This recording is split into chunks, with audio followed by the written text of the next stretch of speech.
Modern men are in crisis.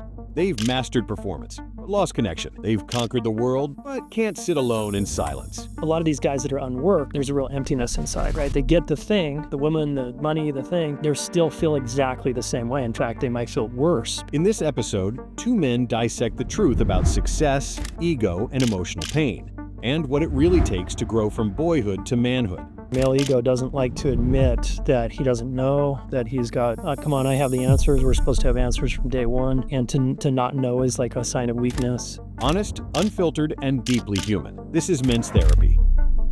Have you ever wondered what masculinity even is in the modern era? Are you ready to move beyond the macho bully or the soy boy archetypes? I'm Marc Azoulay, and this is the Men's Therapy Podcast. Together, we'll explore how neuroscience, Jungian psychology, and Buddhist philosophy can transform your life, your marriage, and your business. Are you ready to deep dive into the minds of men? Let's begin.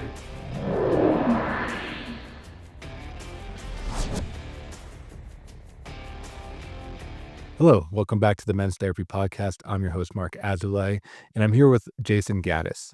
He's been doing men's work for a long time. He runs a relationship school with his wife. They have a great presence on Instagram. He has a wonderful podcast, and he works with high-performing men that are making a lot of money or men that live that kind of high-intensity, work hard, play hard lifestyle. So, Jayson, welcome to the show. Thanks, Mark. I'm grateful to be here, man. So I always like to start with a personal story, right? So like what got you into doing this type of work? The short of it is pain, right? Four-letter word pain got me into finally getting my own shit together. And that was relationship pain specifically. I was 29. I had 10 years of failed relationships, short-term relationships. I couldn't do a long-term relationship. I would always push the woman away or not let them in and usually make them wrong. And then at 29, I was breaking up with another good woman in a Whole Foods parking lot. And I realized as I was breaking up with her, I was kind of repeating myself because I'd had this conversation so many times. And I said, like, maybe I'm the problem here. And I don't know where that came from, but I really it was like a zinger to myself. And I was like, wow, maybe I am the problem. And we ended up breaking up, hugging, and it was cordial. I drove away excited, not because I had dodged another hard conversation or got out of one, but because I was onto myself. And within a few months, I had applied to graduate school to study psychology. And 6 months later, I was moved to Boulder, Colorado, and started studying psychology and myself. And the more I learned about myself, the more I wanted to help other people with the things I struggled with. Yeah, so I'm curious about that part because I think a lot of guys do that, right? I think we blame the women in our lives and we don't want to turn the mirror inwards. So like what made you do that, right? Because I think for a lot of guys, it is that rock bottom moment that forces us into this work oftentimes. I know it's so sad. I wish guys were more proactive, but it's probably true for you too, right? Like pain got you involved, right? Yeah, it's drug addiction. Like I had to overdose basically to ask for help. Yeah. Wow. Yeah, I want to hear that story at some point. I don't know you very well, so I'm psyched to hear that. Yeah, I mean, uh pain, I don't know. What was your question exactly? I got a little sidetracked there. Oh, like how do you know the pain was enough? How did you get started doing this? Like what was that rock bottom moment like? I mean, it was probably like you, like drugs. I was using a lot of drugs and alcohol. I don't know that I was formally addicted, but it was definitely close to that for me. Self-medicating, and I just kept going kind of a lot of caffeine, a lot of stimulants, and then a lot of depressants, like a lot of alcohol, usually in weed and stuff at night. And so it was a slow burn for many, many years. I was that guy who I was really insecure in high school and middle school. I learned how to climb social ladders by doing what other people wanted me to do, I was just kind of a chameleon, and I would merge into the environment. But deep down inside really through adolescence and into my 20s, everything felt off. I just always felt off. Something was off and I couldn't put my finger on it. And looking back, I just think I was really disconnected from my heart and disconnected from my essence and myself. And so I would reach for things, women, porn, alcohol, drugs to feel better. And it would give me relief for a little bit. But then like a nap, I'd wake up and I'd feel like shit again. So it was like a slow burn. And then at that pivotal moment at 29, it was just like I hit some kind of like threshold and I was like, I'm done. I'm done repeating this pattern. Yeah, I mean, when I hear you talking about the words that come to mind is a quiet desperation, which I think a lot of men live in, right? It's like we don't know what's wrong, but like you said, something felt off. I think some guys feel just like empty. They feel like they're missing something, but we don't know what it is. Yeah. Was it like that for you? Yeah, it was. I mean, I did well in school. I had the drug addiction, all that stuff, but like I did everything. I was really good on paper, but like I wasn't successful in a relationship. I didn't have really good self-esteem at all. I carried a lot of shame. Similar to you, I was a chameleon. I was a nice guy. So it worked. It got me success to some extent, but I didn't know who I was. So in those quiet moments, I would just totally decompensate, right? And I would fill that with, smoking weed, doing cocaine, trying to like stimulate myself as much as possible so that I wouldn't have to just be with myself. And for me, it was like mindfulness and going to Naropa and being in the whole Buddhist thing that like really got me to be okay with myself, like being forced to sit down and shut up and just be. Yeah, dude, that's such a good point. I mean, so many guys, they don't know how to just be with themselves and their experience. And Naropa taught me that also. That's where I learned mindfulness and meditation. And I was so glad that we like were required to sit with ourselves for 20 minutes a day because I was like, I think it was a good challenge, like for a high performing guy to say, okay, you have to sit and do nothing for 20 minutes a day and just sit quietly.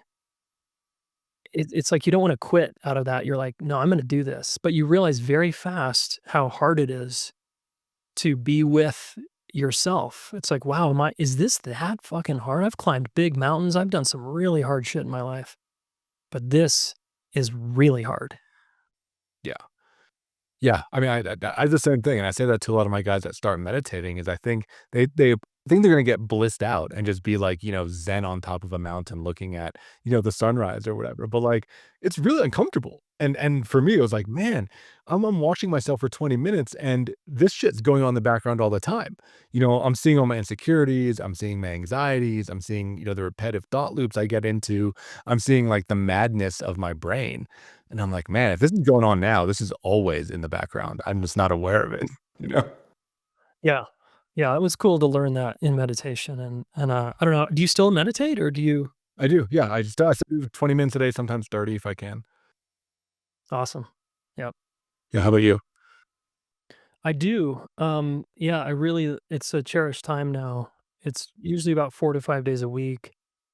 I'll actually pour tea. I brought there's some guys that are into tea ceremonies here in Boulder, and so I brought sort of a mindfulness in drinking tea in a certain way. Um, as I'm mostly doing contemplation, it's different than what I learned like a shamatha practice in Naropa, but it's been unbelievably life changing for me. Yeah. Well, so let's get we want to get a little personal. Like, what are some of those, negative beliefs or self-limiting beliefs or self-sabotage, whatever you want to call them? What are some of the things you had to let go in your development process? Well, the thing I'm still working on is trying to be somebody. I got really beat down last year trying to, for years trying to be somebody. Oh, I built the relationship school. Look at me go. Um, and really it was just like my ego just took over. Um, and I left my heart behind and I started chasing really kind of one of my core injuries is chasing external validation, approval.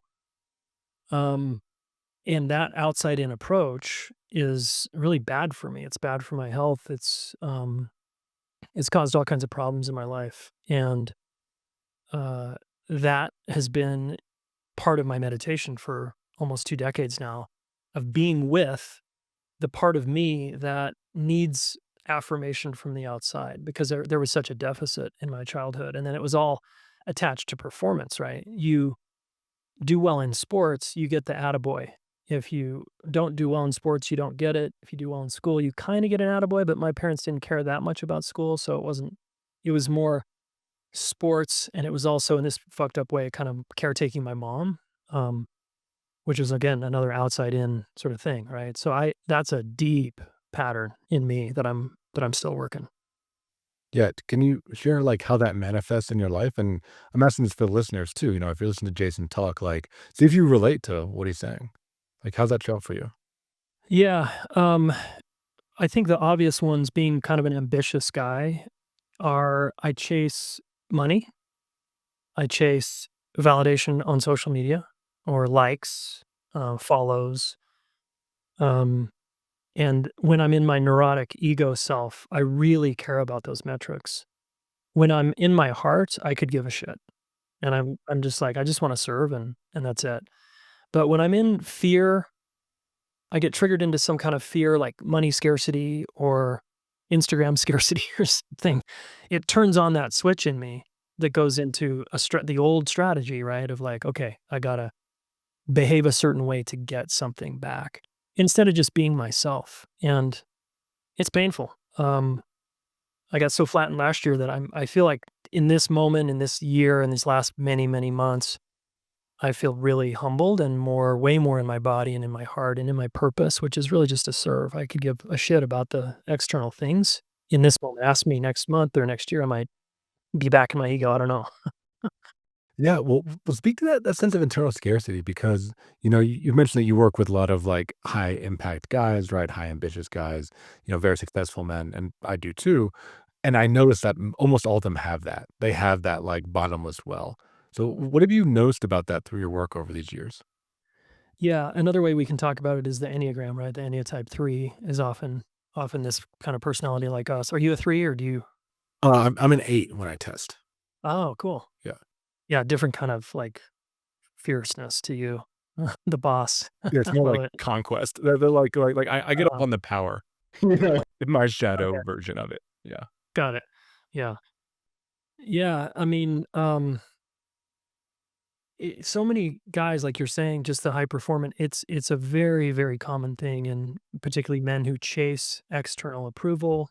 So we need to look a certain way. We got to get the six pack abs. We've got to um, be ripped, or we have to have a big car, a big bank account, and we get the things that make us look confident and capable, so we can get the woman and we can get the status and sort of what a lot of us are seeking.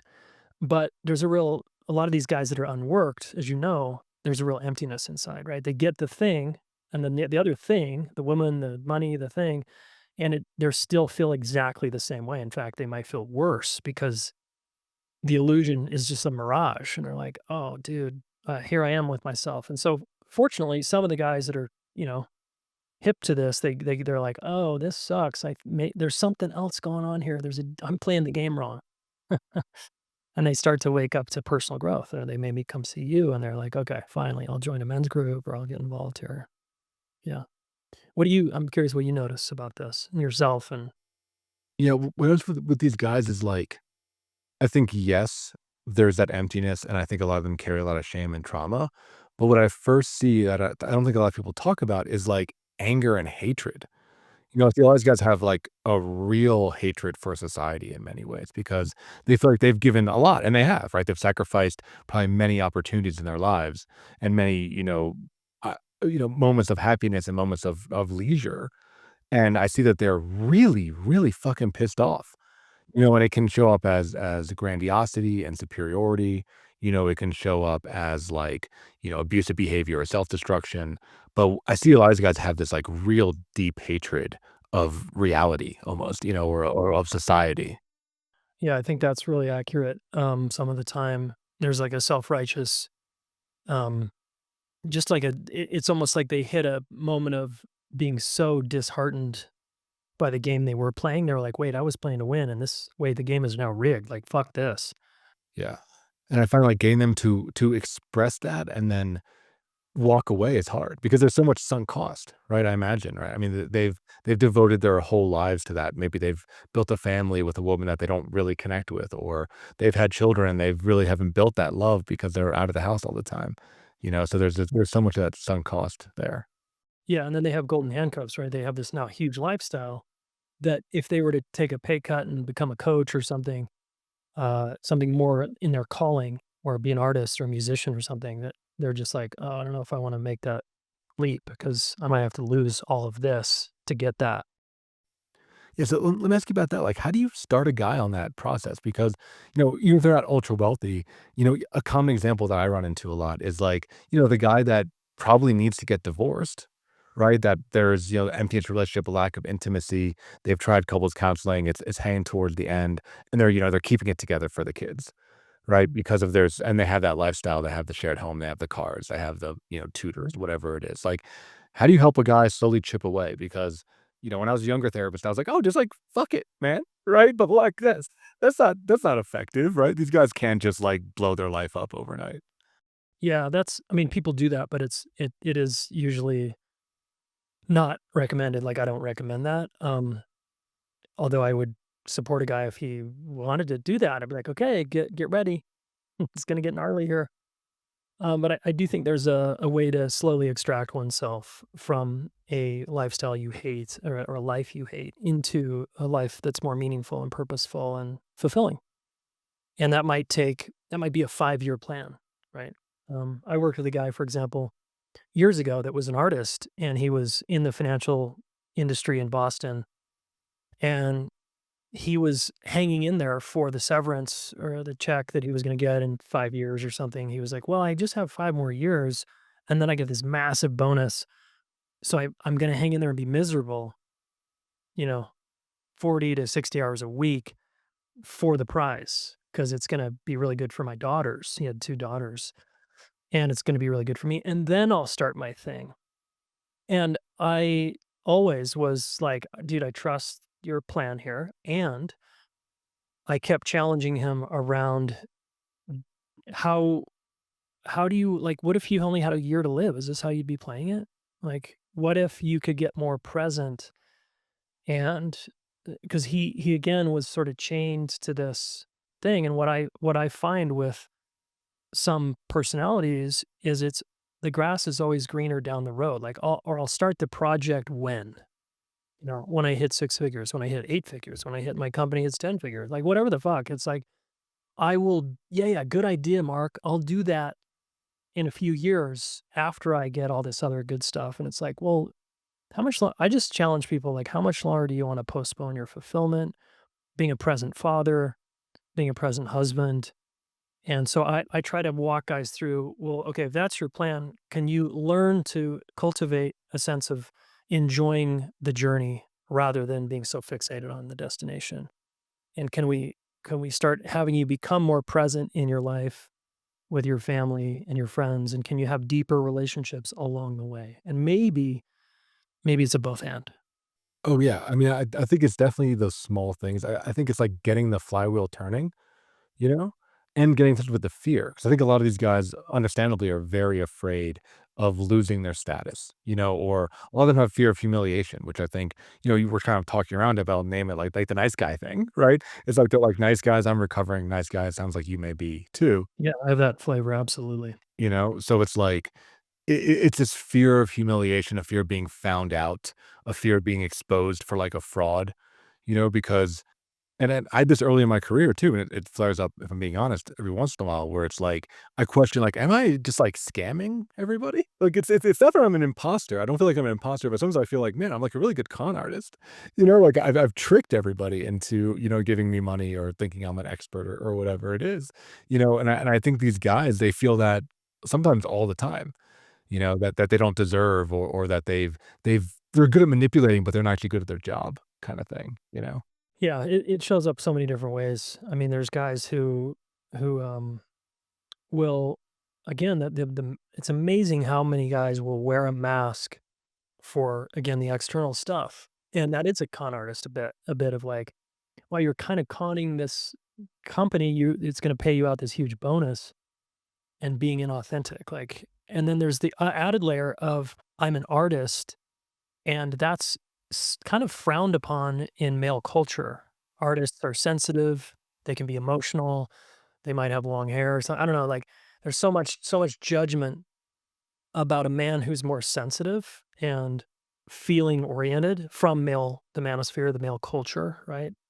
And so he has to face that layer too. If he really wants to break free and be himself, it's like, oh man, there's a lot to face. And he might lose his male friends. He might get made fun of, like you're saying, from his male friends.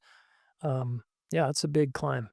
It's a big climb, and I think there's something, from, patriarchy or whatever you want to call it that affects all of us is the idea that men need to have it all figured out all the time. I think there's very little room for like messy men or like, in progress, or becoming men, So yeah, so this guy that you're talking about, I imagine he's trying to show off his art, but it's like not that good because he's new.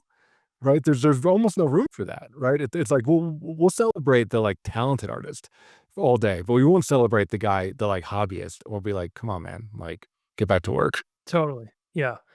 Yeah, there's just it's a lot to face, and it's so worth it. As you know, it's so worth making the journey to really all we're talking about is being yourself, right? Like, kind of be an authentic adult um, who is willing to express what I really think and feel and who I really am out in the world because it's scary. There's so much shame and judgment out there. Absolutely. Yeah, I think, working with people like yourself are helpful to be in spaces where you can be messy, and you can practice and that can be celebrated because I do think, at least in current American culture, like, if you're out there in the world, you do have to be fairly put together because the ridicule is real, So it's a place where it's like, you gotta have places, dojos where you can practice and then you can, like, come out in some ways, when it comes to real life. Yeah, and the dojos, I'm assuming one of them that we're talking about maybe indirectly is a men's group, right? That, I know you lead men's groups or have led them and, you offer those. Is there other dojos you're talking about that, um Yeah, I mean, I think men's group is probably the emotional one, but, I've recently joined a CrossFit gym, I moved up to Evergreen, so 3 years ago, right? And, like, I'm bad at it, right? Like, I'm bad, I'm, like, the bottom third, I'm getting better, but in the beginning, that community was so supportive because they were there to see me, get winded, right? Or feel like I have to throw up at the end of a workout or not knowing how to do, a power snatch or whatever, right? Like, I'm grateful for that community was able to support me in those moments where I was very, physically weak and vulnerable in some ways. So I don't think it has to all be therapy. I think, a good gym community, a good active community will do that. I think for many men, like, a church or spiritual community will do that. Yep. Um, Yeah, yeah, jujitsu community might do that. definitely. It Right. it's Yeah. true. Yeah, there's a lot of places, and obviously, I'm talking about, personally, like, a guy also, like, out in these studios, great, in these gyms, great, and there's gotta be a place where I can set down my shield and my sword, and I can just get super real and vulnerable. And group therapy, men's groups, any kind of workshop setting, a course that's live where there's other people that are all drinking the same Kool-Aid, where it's like, "Hey, it's cool to be vulnerable in here." Things like that are really, good for men, and I think the men that start to get a taste of that it's okay to be me, it's like, it's an incredible experience and feeling, and then that carries a man forward, right? He can keep going because it's like, "Oh, this is so much better in terms of living my life." If you're enjoying the podcast so far, please hit the subscribe button and leave us a review. Your feedback helps us to reach more men and inspire them to become the best versions of themselves. Thank you for your support. And now back to the show. Well, so let me ask you this, right? Because I'm with you, right? Like, be yourself, be authentic, be courageous. I think those are all the same thing. And a lot of the guys I talk to, especially the ones that, got into a really high powered job early, or got married early, when I say, be yourself, they're like, I don't know who I am, right? Like, I don't even know where to start on that. Like, what would you say to a guy that feels lost, whether because he's a workaholic to some extent or in codependent relationship, like, how do you start to build that sense of identity? Yeah, you start with exactly what you just said, "I don't know who I am." That's such a vulnerable statement for a 45-year-old man to say, "Shit, I don't even know myself," or "I feel really disconnected from why I'm here on the planet. I don't know why I'm on the planet. I don't know my purpose. I suck at" fill in the blank, relationships, conflict, communication, um, vulnerability, openness, sex. Like, I suck at just fill in the blank.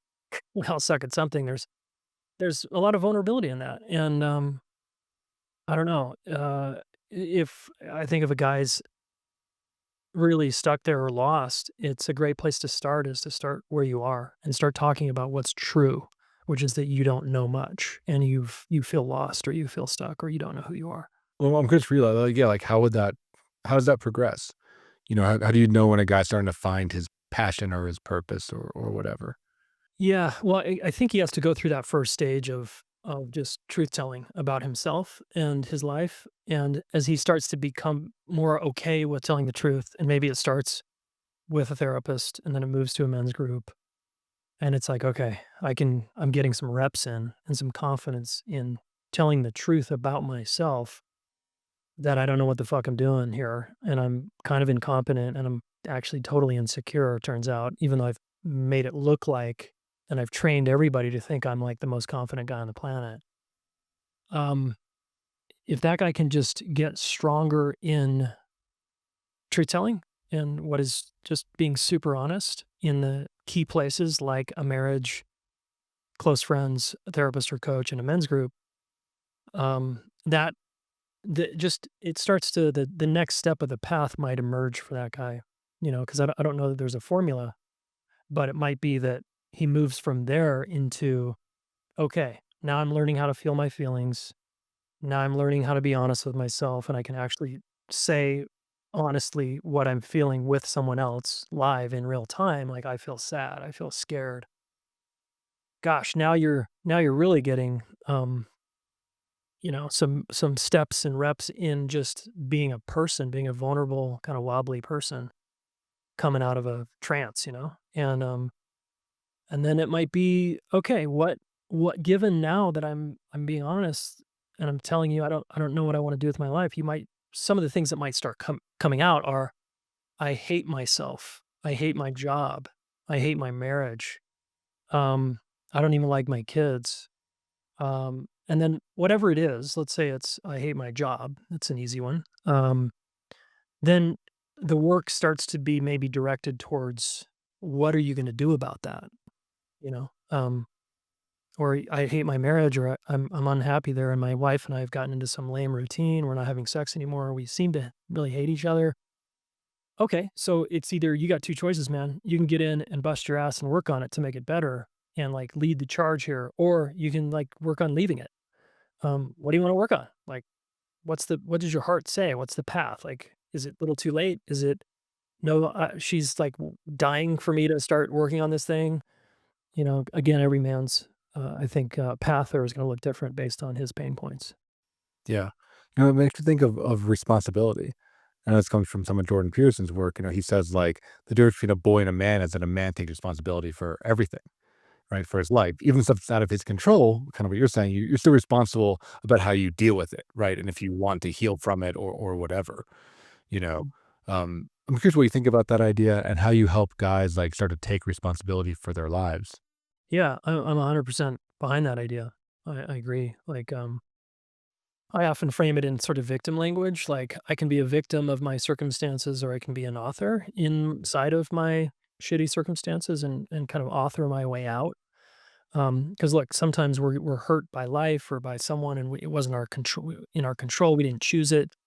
Our dad beat us, or someone fired us, or our wife divorced us, and it felt like we didn't have a choice. Well, here we are in the shitter, in the victim seat. Well, how are you going to climb out? You have to take personal responsibility and begin to be the author that makes a hero's journey to become the kind of person you want to be. And that's going to involve a lot of discomfort and a lot of growing pains and a lot of feelings you don't want to feel. And you got to really develop yourself to become an adult in the areas where you're a child, right? Or you're a boy. And it's not, I try to be really sober about this and realistic with the guys that I talk to, like, rather than just, yeah, kind of this cheery, be yourself and come on, man, it's more fulfilling.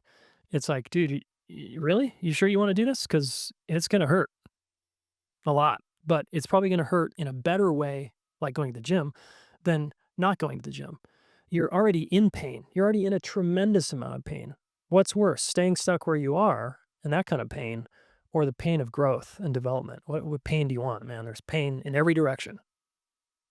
And that can kind of wake up a guy's warrior that's like, all right, it's time that I face my life. I'm ready. And then again, with good help, you don't have to do it alone like so many guys think they need to. In isolation, you can have a lot of support around you to cheer you on. Yeah, I agree. I mean, I think it's almost impossible to do it by yourself. whether it's working with a professional like you or me, or, I recommend like guys get like virtual mentors, right? Like read the books, like listen to the podcast. Like for many men, like that's where they need to just get that inspiration from guys that have walked the path and that are talking about things in a different way and are taking off the mask.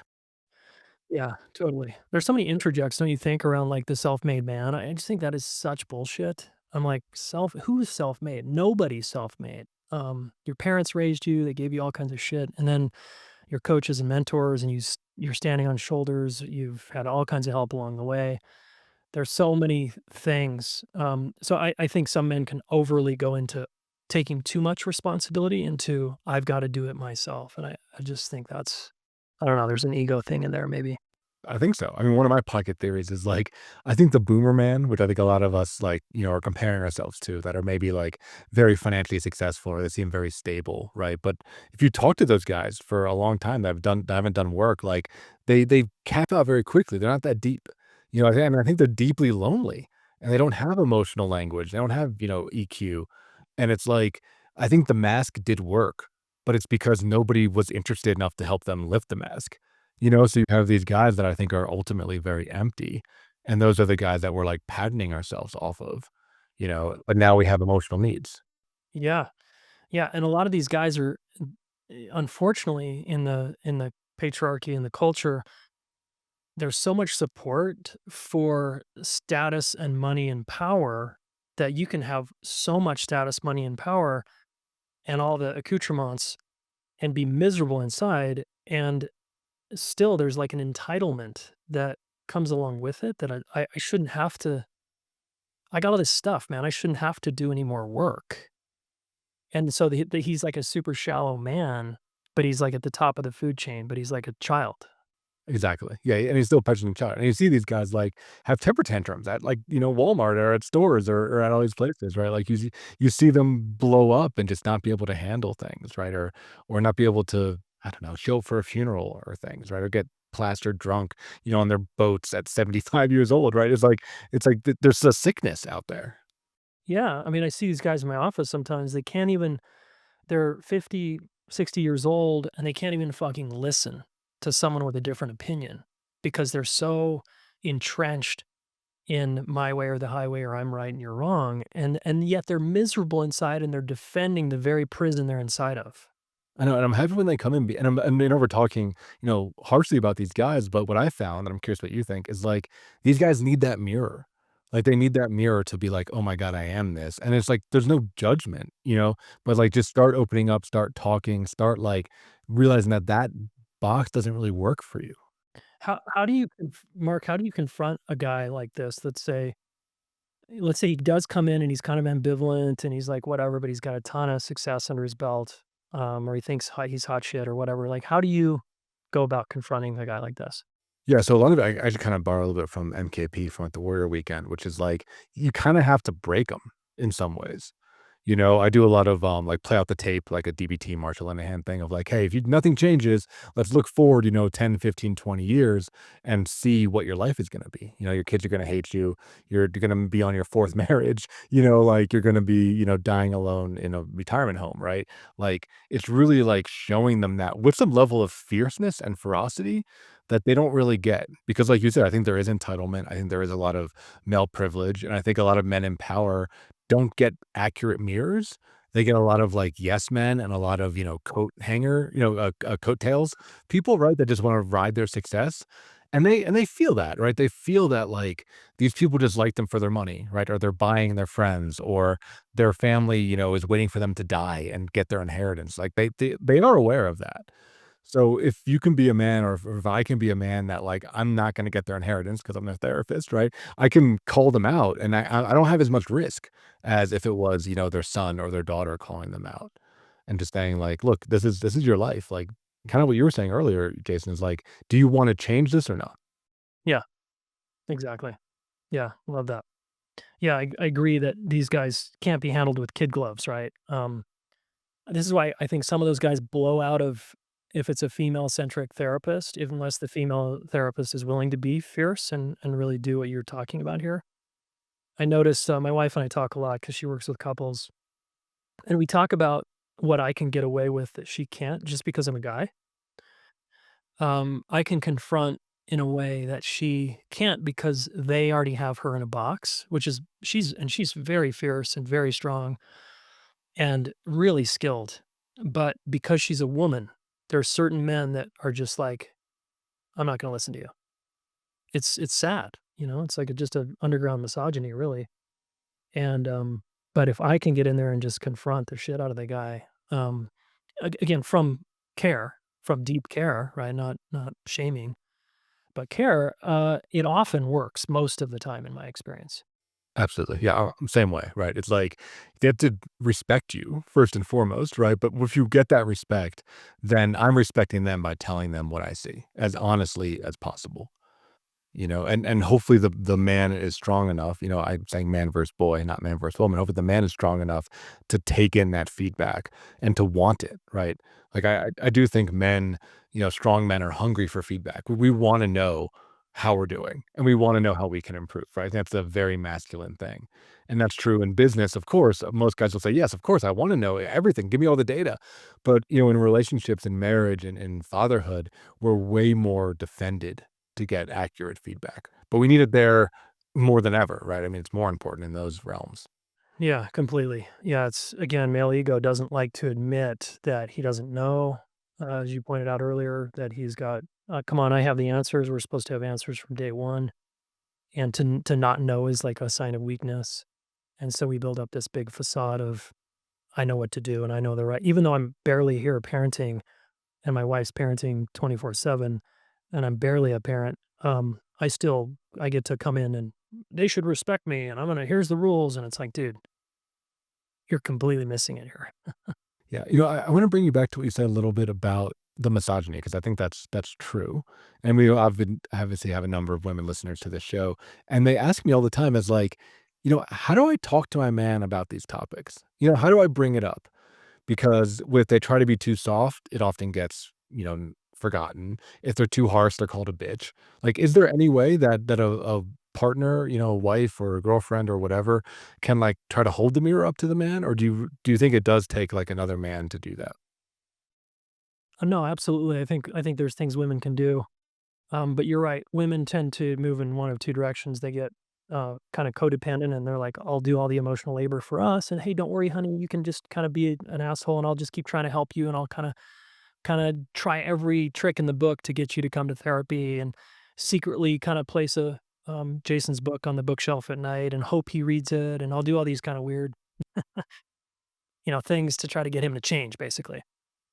Or I'll be hands off, or I'll come in way too strong, and he'll feel judged, criticized, and shut down. So I just feel for the women out there listening because um, she probably feels like whatever I do, it doesn't help and makes it worse, or gosh, I'm kind of screwed here.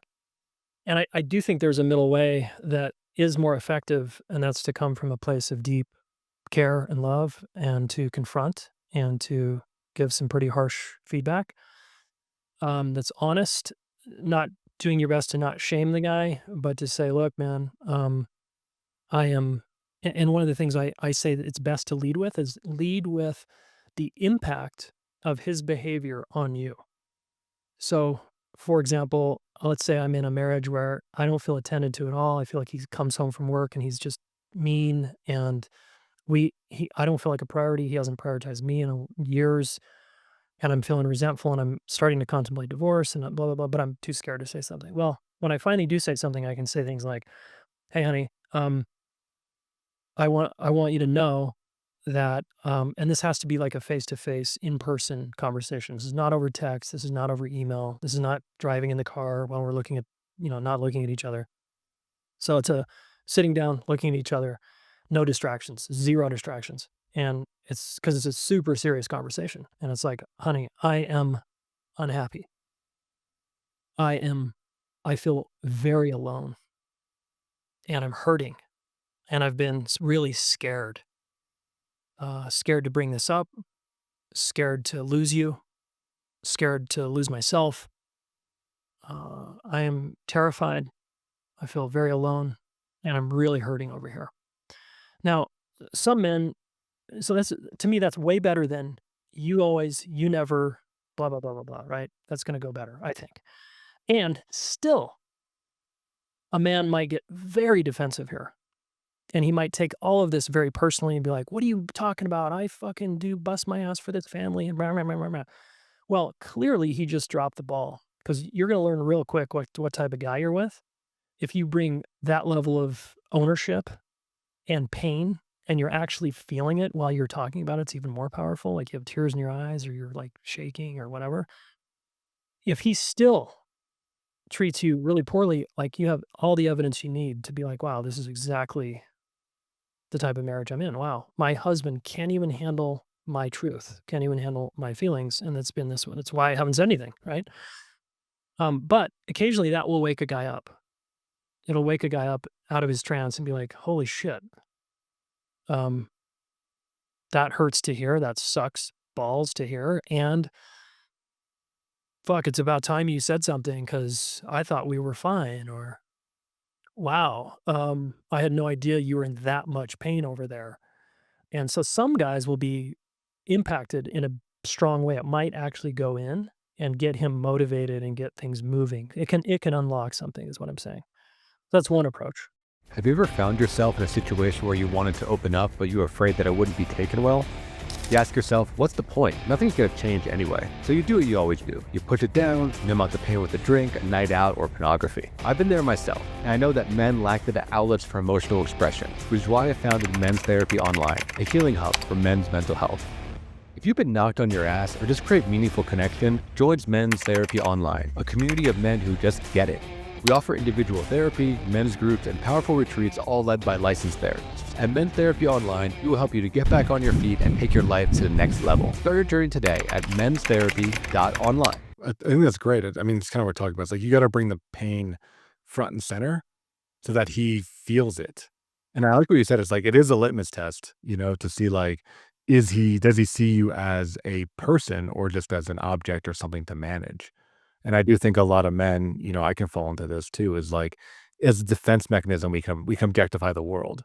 I call it, with my wife when I'm in, I call it Terminator mode, where it's like everything in that moment becomes either like an obstacle or an ally. It's a very black and white way of looking. And like, it's tough when she becomes an obstacle where I'm like, I'm trying to get something done. And I'm like, you just need to just not be here, just like get out of my way.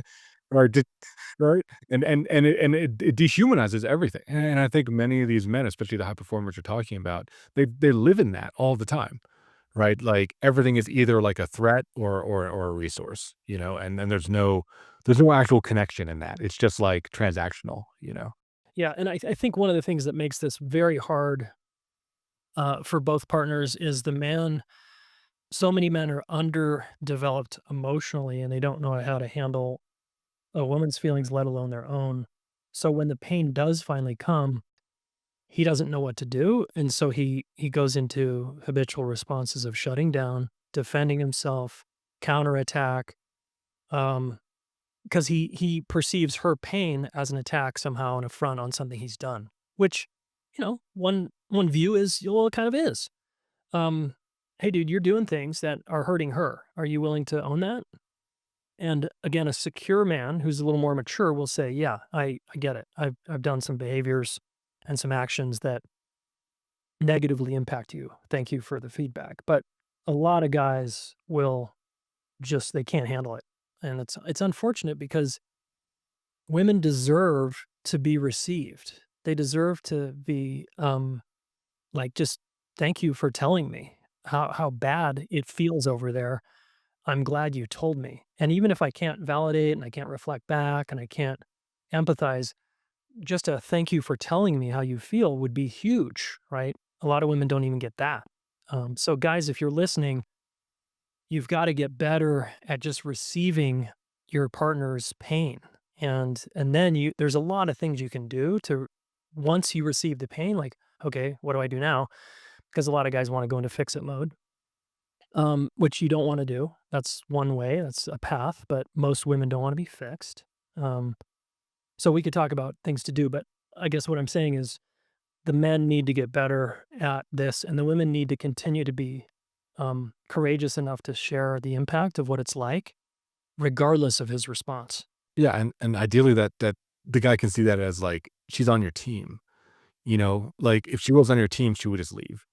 Right? So, like, it even is saying these things that even though they're gonna be very, very painful, there is a part of her that wants it to work, and I think for women out there, it's, like, putting that forward too, of, like, this isn't about being cruel or hurting the dude, right? It's about, like, we gotta figure out where our common ground is and figure out what, like, the situation on the ground is before we can actually move forward. We gotta start with from a place of honesty. I had Matthew Frey on the show recently, and he writes the book "This Is How Your Marriage Ends," and it's about this. He talks really about like the most common pattern that he sees is, the man being the arbiter of reality, right? Saying like, "Is your problem legit or not?" And women feeling that they have to like justify everything, whether their feelings or if, the dishes being clean is important or not, or if the dog going out 3 times a day is more important than 2 times a day, right? They have to constantly just like go to the man to like justify is reality real? Is it legitimate to you? Um, and that's divorce, right? I think that's like it's a straight shot to divorce. What do you say, Mark, to women who um, are like they hear this talk about men these days, and they're like, God, it's so hopeless. There's no good men out there, and they get into that kind of narrative, um, which I think can be valid at times. But and they've had so many maybe bad experiences of guys either dating or short term relationships that the guys just can't show up right on an emotional level. What do you say to the women? What I say to a lot of women in that case is like, good men are made, not born. Right? Like, I think as men, it is on us to do work, whether it's therapy, coaching, spiritual work, psychedelics, fucking meditation, I don't know, anything, right? Like, but I don't think we become good men without some level of intention. And I think that is what makes it, like you talked about, the hero's journey and makes it like a truly masculine endeavor, is like, we're not gonna be a good partner unless we try, you know? And unless we confront some of these shadow things and we heal our childhood trauma and we like learn how to be truly honest with ourselves first and then with the world. So what I, would tell these women, right, is like find a man who has put in effort into this. Like that's your screening question if you're dating, right? Like, and it should be pretty much non-negotiable because it's pretty much guaranteed that if he hasn't done anything, he's not going to be worthy, especially if has done some therapy work, if she's in her own women's circles or, she's done her own spiritual journey. It's like there's such a huge gap, I think, between people that have this language and those who don't. Yeah, I really like that, especially the great men or good men are kind of built over time. I appreciate that view because I think people do fall into fantasies about, well, you just meet the right person or find the one and it kind of magically works out. And it's like we both know that no, it takes a lot of consistent effort to be a great team in anything, whether it's a business partnership or a sports team or a band or a partnership. You're going to argue, you're going to disagree, you're going to have differences, you're going to do all kinds of things. There's going to be conflict. The man you want to be with is someone who is willing to roll up his sleeves and deal. And that's he's already been doing that. He's on the journey trying to like be a better person, be a better man, like grow and develop himself in other areas of his life, etc. Totally. What brings like the younger guys into my practice is that they don't have success with women. Right? And I think it's like, in some ways, it's on women to reject men. I'm saying this as a guy who's been rejected by plenty of women. Like, that's a motivator for us, especially for young men. Like, we're not going to look at ourselves if we're getting validated, often sexually or physically by women, Like, we're going to be like, oh, everything's fine. Like, well, I'm getting laid and like, I have a good job. Like, there's no problem. But I do think if women are holding that, like, gatekeeping right out the gate, my hope is that will encourage younger men to be like, "Okay, what am I missing here?" Again, no judgment, but, like, can I skill up in some of these areas and improve? Just like going to the gym, can I get stronger emotionally and relationally? Yeah, and the sign of a good woman is that woman holding the line, as you're saying, who's saying no, thank you to the bullshit behaviors, and they're not waiting 5 years into the relationship. They're actually being really upfront about this from the start because they're not afraid to be alone, and they're like, yep, another guy I'm rejecting because he can't fucking hang with me. Again, that's good for the man's growth, like Mark's saying. I agree with you. Exactly, yeah, it's good for the woman's self-esteem, right? And it helps, you know, combat a lot of stuff that they deal with, lack of, self and insecurity and oppression and all this stuff of needing a man, it's like, you don't. And I think we can have stronger relationships if we, each heal our own wounds in our own camps. Yeah.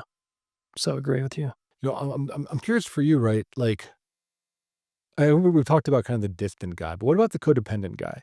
The guy that like is trying to please his woman and trying to do everything and trying to just like be that perfect partner, and he feels like he's not being met, right? Like, what if the complaints are coming from his side?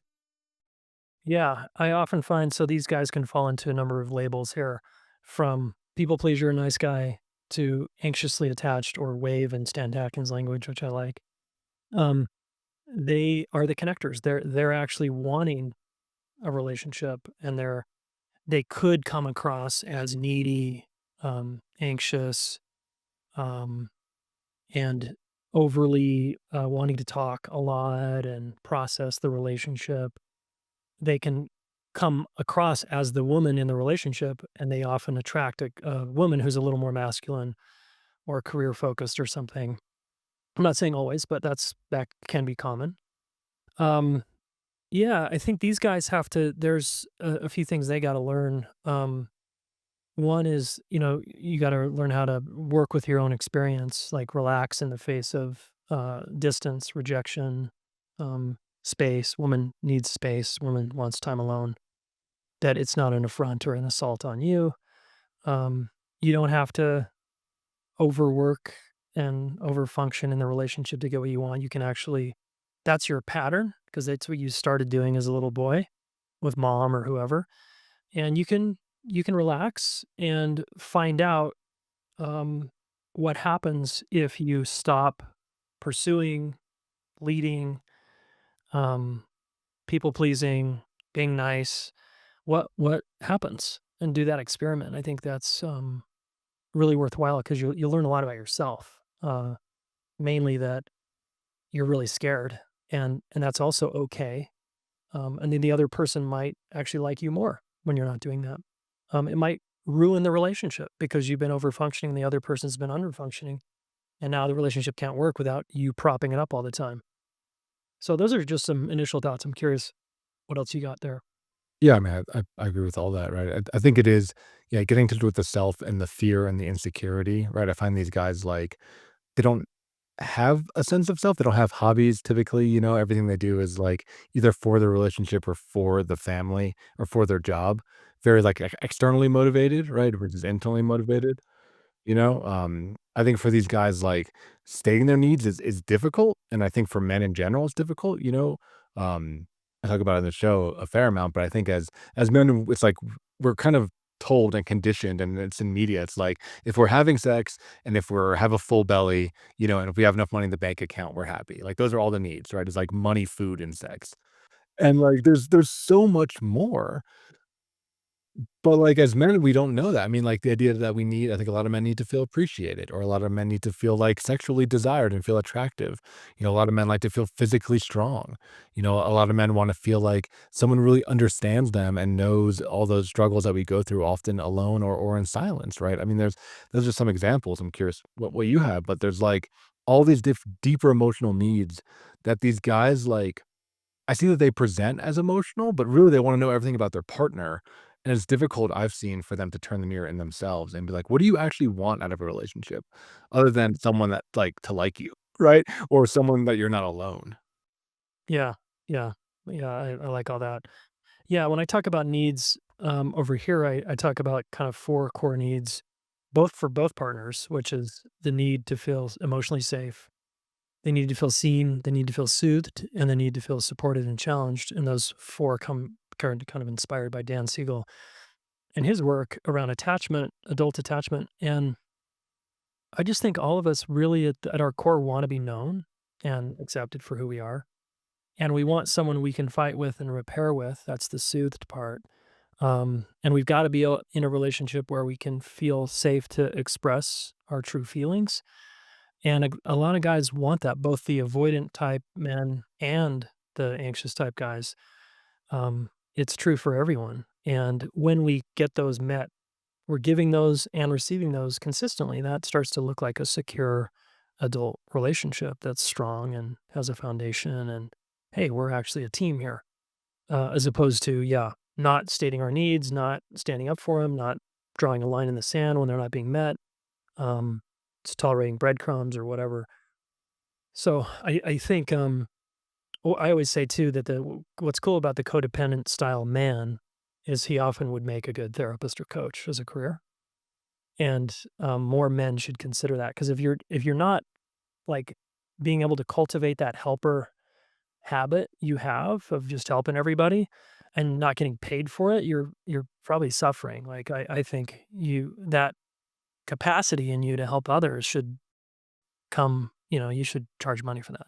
For sure. Yeah, because well, I think it has a cost. I mean, I experienced it as a therapist and a lot of the guys I work with too, where it's like, yes, we're interested in hearing everything our partners have to say, but it does have a cost. There's energetic cost, you know? So if that can be, compensated financially, there's benefit to that. But I also think I guess that's something I wanna say to the women out there that I think a lot of men don't say is, like, we do wanna listen to you talk about your day and go into all the detail, but, like, don't be surprised if we're tired afterwards, right? Like, I don't think for many of us, it doesn't fill us up in the same way that I think it fills up in, like, a female to female communication, you know?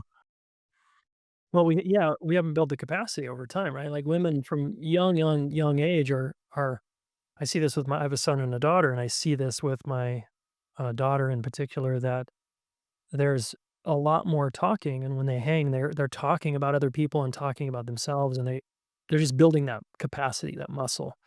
And boys are more conditioned and socialized to not do that and keep it short and brief and get back in the game and make fun of each other and move on. And unfortunately, that kind of training turns into men who don't know what the fuck they're doing in a long-term Right, we relationship. do like you said before, we just don't have the reps, we just don't have the Yeah, practice in that. yeah. Yeah. And I think what I would say to the women there is, we can learn, we can increase our capacity, and you can be patient with us as we get less and less tired over time, especially if the conversation is a back and forth and it's nourishing and it's not just reporting out, but there's feelings involved and there's an exchange and where eye contact is there's coming and going. I think men do get a little drained when they've worked all day and they busted their ass listening to people all day in a different context, and they got to turn their other part of their brain on to listen to their wife vent about her day.